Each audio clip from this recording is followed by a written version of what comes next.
So it's 2021 and getting your own authority is all the rage. Everybody's doing it. New applications for motor carrier authorities are at an all-time high. So why are people wanting to do it?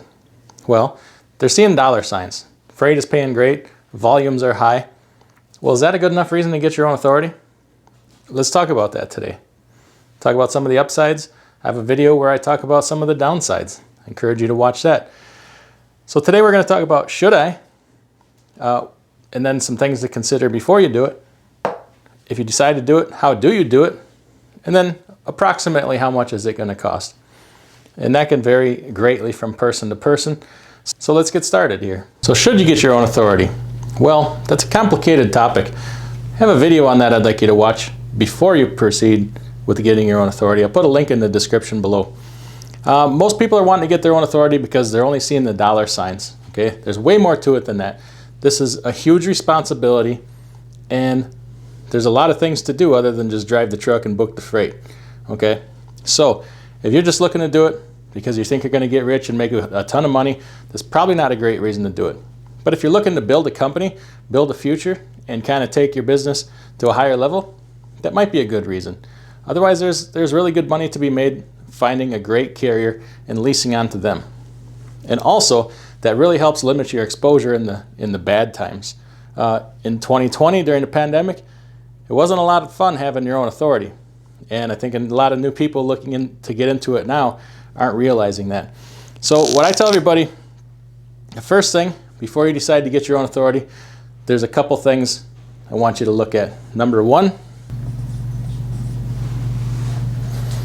is health insurance. Consider what you're going to do for health insurance before you go ahead and quit that job where you carry your health insurance through. Being self-employed, health insurance can be a challenge, and it could potentially, if you have a high rate, it could wipe out the extra profits you're going to make being self-employed. So always look into that first and try to come up with a number. Number two, go shop around and get yourself an insurance quote from somebody who insures in the trucking business. But most popular nowadays for new entrants with their own authority is Progressive. There are other companies that will do it, and most times Progressive is the most expensive, but sometimes it will be your only option. This is a big deal because some people come to find out if your record is not perfect, if you don't have enough experience, your insurance rates can be sky high, prohibitively high, from even allowing you to get your own authority. So you need to know this ahead of time. You could be talking anywhere from, for a good quality new entrant, about $1,000 a month, $900 to $1,000 a month, all the way up to $2,500 to $3,000 a month for people that really have a sketchy record. And some people won't be able to get it at all. So don't go through with the whole expense of getting your own authority until you've touched on these two basic things first. The first thing I recommend people do if you're going to get your own authority is decide what kind of business entity you're going to run this under. Sole proprietor, LLC, S Corp, C Corp. I really highly encourage you to consult with a professional on this. I do have some videos about it for general information if you go back a little ways in the channel. But it's worth sitting down, getting some professional advice on this, okay? Because you're going to hear a lot of reasons why this and reasons why that on YouTube and from other people. But it's a small price to pay $100 or whatever to sit down with a professional like a CPA, tax attorney, something like that for about an hour and decide what kind of entity you want to run. And then to go along with that, get them and have them get you an EIN number, okay? Also called a TIN number, tax ID number. This is an employer identification number. It's a tax number for you to do your business in. To set up a basic LLC, if you do it yourself, be about, depending on the state, $100, $150, right around there. And if you have like a H&R Block or a CPA file for an EIN number for you, you're talking about like maybe $50. If you do it yourself, you can do it yourself for free. But if you're not well-versed and confident in those things, it's not a large amount to pay to have somebody do this for you. Okay, next, if you're doing this yourself, you're going to go to the Fmcsa website. And there you can file, now these things all kind of go together here. This is what you're going to do all next, kind of all together. You need an MC authority number, US DOT number, And along with that, you fill out this MCS 150 form, these 3 things give you the numbers you need to be a motor carrier.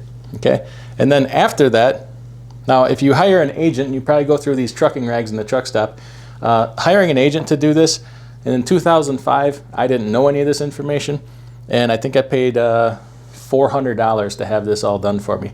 Today, you might spend between $600 and $1,400, depending on the agent. It's something you can do yourself, but if you want to hire it out, the cost isn't really all that bad. Just try to pay as little as possible. And then to go with these things, not on the FMCSA website, but if you go to Google and just type in BOC3, this is a document that you need to get these things activated. It's not the only thing you need, but this is one thing that you will need. It's a blanket of coverage. Okay, what that does is it gives you like an address in every state. Usually it's like a law office or something like that, where if somebody wants to sue you out of state, say you're in Massachusetts and you hit somebody's car in Montana, okay, they need to have an address where they can serve you papers in Montana and find you. Your business has to be registered. So that's what this BOC3 is. If you go online on Google, you can find these for free. It's a one-time thing. I paid $30 once back in 2005, and it's been good forever. So don't let somebody tell you that you need to pay them $100 a year to have your BOC3. Okay? If you look hard enough, you might just find this thing for free. Otherwise, $20, $30 is the most I would probably pay for that. But this is one thing that will have to be on file before your authority can become active. Okay, the next thing you will need to do is have your insurance company go ahead and file their form to give you primary liability insurance. The legal minimum is $750,000. In my opinion, you should carry $1 million because some brokers are nitpicky on it. Some customers are nitpicky on it. Unless you show $1 million on your certificate, they want to give you a little bit of a hassle about it. It's really not much more, but the legal minimum to get your authority active is $750,000. So you can file that MCS 150 for your USDOT and your MC number, but it doesn't activate the process until your insurance agent puts this insurance on file on the FMCSA website. Then the clock starts ticking. You have, they say 21 days. Now in this pandemic time, who knows, could take longer. So during that waiting time, you got some more work to do. So let's talk about that right now while you're waiting for your authority to go active. Next thing to work on would be filing your UCR. UCR stands for Unified Carrier Registration. It replaced the single state registration several years back. And it costs about, if you got 1 to 3 trucks, it's going to be about $70 a year to file. You can file this yourself at ucr.gov. Really simple to file. Got a video on that for you. Take you about 5 minutes and about $70. So go ahead and get that filed also. Now there's a lot of little things that you can do while you're waiting for your employee, your authority to go active. We're not necessarily going to talk about all of them in this video, but I will follow it up later with some videos, some things that are not necessarily necessary to get your authority to go active, but they're necessary in order for you to be a motor carrier in good standing, such as how to manage your driver qualification file and keep your driver records. Okay, we're going to skip over that today. We'll talk about that later, but here are some things you can do meanwhile while you're waiting for your authority. Join your drug testing consortium. You can do this through most local clinics. Go to the occupational health department and say, I need to join your drug testing consortium for my drivers. You need to be in a random drug testing consortium. If you don't want to do it at your local clinic, there are services all over the internet, like NASTIC, OIDA, Foley services. I like to use my local clinic because then I can control the cost a little bit better. Also, you need, and that will be based on the clinic. Like my clinic charges $50 a year to be in their consortium, and then every time somebody gets pulled for a drug test, it's about $50. Then you need to sign up for the FMCSA Drug Testing Clearinghouse on the FMCSA website. It does not cost anything, but you must be registered and you must query drivers and yourself that you want to hire. Okay, next thing you can do while you're waiting, shop for your equipment. Get your equipment all picked out, and if you decide on what you're going to buy, put the necessary insurance on it to bring it home, have it in your possession, okay, which would be physical damage on the truck and trailer. And then you can skip like cargo because you're not hauling freight yet. Why pay for the cargo insurance until you're ready to haul freight? Okay, that's why we're just doing this insurance one step at a time. Like if you're not ready to get your equipment, why would you want to be paying for that kind of insurance when all you need to get your authority active is the primary liability? So that's why we're breaking it down like this, to save you some cost while you wait. Okay, so you got your truck and your trailer. If you need a trailer, maybe you're doing power only, I don't know. Once you get that equipment, you're going to need to pay the $22.90 heavy highway use tax. It's $550 a year for a over-the-road tractor, and that's prorated. So if you don't use it for the whole year, if you don't buy your truck until February, and you're only going to pay for a portion of the year. I have a video on that. I have 3 videos on $22.90 how to fill them out if you buy it in the middle of the year. So if you need to know how to do that, it'll save you a bunch of money doing it yourself. Otherwise, to hire somebody to do it, you might be $100, $140 in addition to that $550 for the year. After you buy your vehicle, you have a little bit of time to file this. You don't have to do it like immediately, but get it filed sooner than later. Sometimes this thing can be a delay, and certain states are going to want to see it to give you your license plates. You might be close to your renewal date, so it's better to get this back sooner than later. Next thing to think about is your MC number and your US DOT number, or what you need to do interstate authority, I-N-T-E-R. Let's talk about intrastate. If you don't know the difference, intrastate, okay. Your interstate authority allows you to pick up freight in one state and cross state lines, take it to another state, deliver that freight.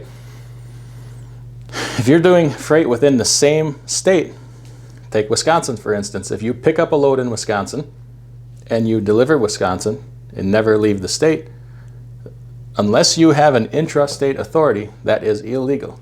And most states are that way. A lot of people don't know about this. Okay, so if you're going to be picking up and delivering in the same state, and you already know, I'm going to do some local work in, I don't know, Pennsylvania, whatever, you need a Pennsylvania intrastate authority. Off the top of my head, I don't remember if Pennsylvania requires it. I believe there's 14 states in the country that do not require an intrastate authority, but most of them do. So look into that. I'll do a video on that in the future, as a matter of fact, which states require it, which ones don't. Now's a good time to start thinking about, do I need intrastate authority for any of these different states? Okay? So pick up, deliver in the same state, must have intrastate authority if your state requires it. And that's just not the state you live in. If you live in Idaho, but you're going to go to California and pick up in Sacramento and run a load down to Los Angeles, California does require an intrastate authority. And to do that, you will be breaking the law unless you have a California intrastate authority. So consider that. Put out the applications for that if you need them. Okay, so now you've waited the 21 days or however long it takes, COVID rules, and your authority is active. Now what do? Well, you got your authority, you got your equipment.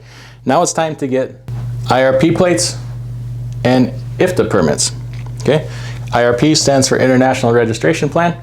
You need an apportioned IRP plate to haul interstate commerce. Okay, not like in intrastate. Sometimes a DMV will accidentally try to give you the wrong plate. In intrastate, like a dump truck plate or something like that, or whatever. You need an IRP plate, okay, apportioned. And in your home state, you should also get to go along with your plate an IFTA account, so you can get your IFTA stickers. IRP plates vary per state. Some are $1,600. My state is $2,100. So that's a variable there of about $500 or so. You'll have to plan on find out how much your state charges for an IRP plate. IFTA, I only pay about $5 a year to renew my IFTA account every year and get those stickers. But you must have these. You can run on a temporary registration while you're waiting for your plate, but you need to have those IFTA stickers in the IFTA account. Now, we're getting there. We're almost ready to go trucking, but not quite yet. Some states require additional permitting. So let's see what states those are. Kentucky, Kentucky has something called a KYU number. If you're going to travel through Kentucky, you need to be registered with the state of Kentucky, and you need to apply for a KYU number. When I did it, it cost nothing. I did it myself. If you have one of these permitting agents do it, it's going to cost you, I think it'd probably be about $30 per state. Now, here's something that people often forget about Kentucky, and it will get your truck impounded until you get it taken care of, is you need to register your truck on Kentucky's taxable inventory list.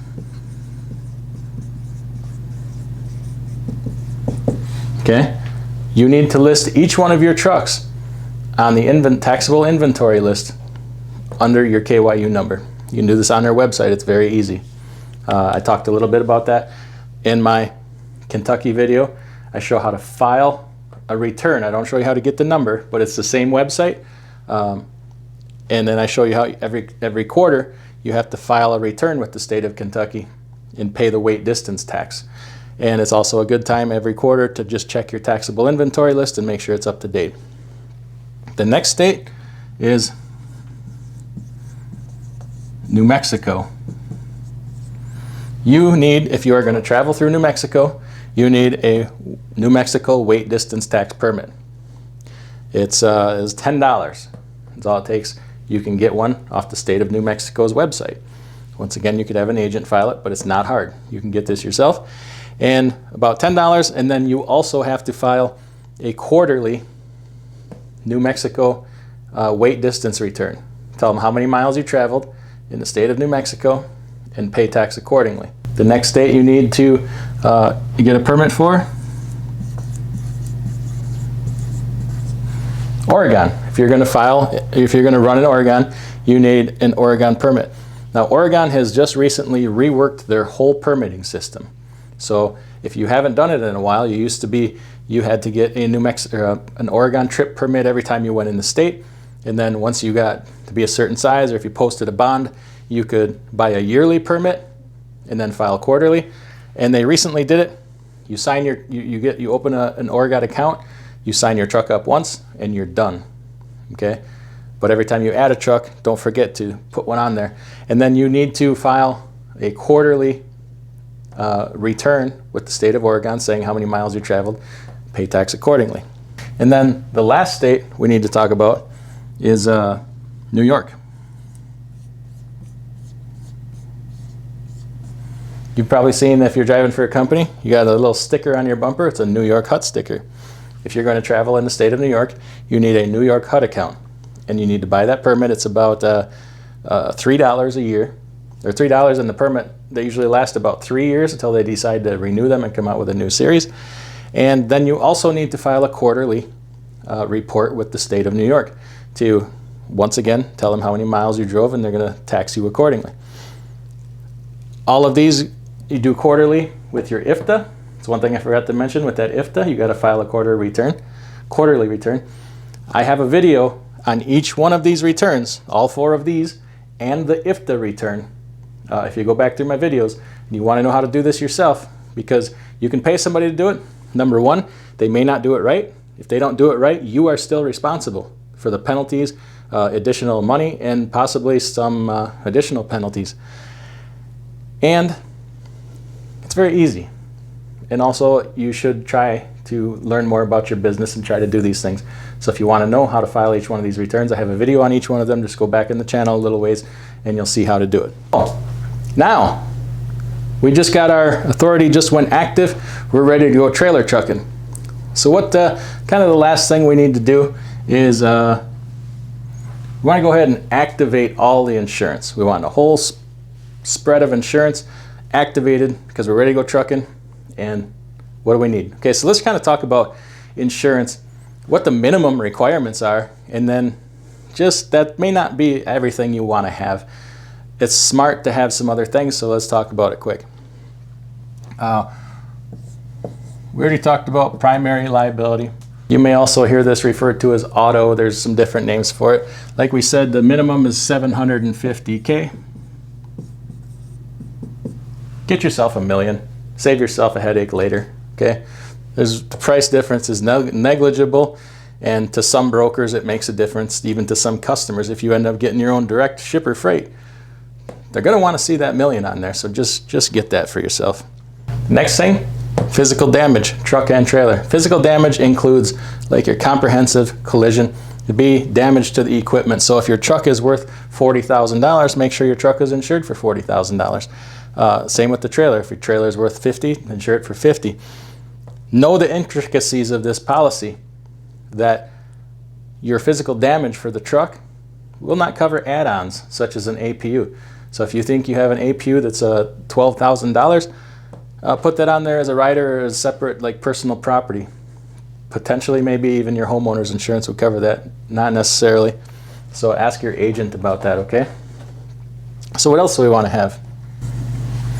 Cargo. Industry standard is $100,000 in cargo insurance.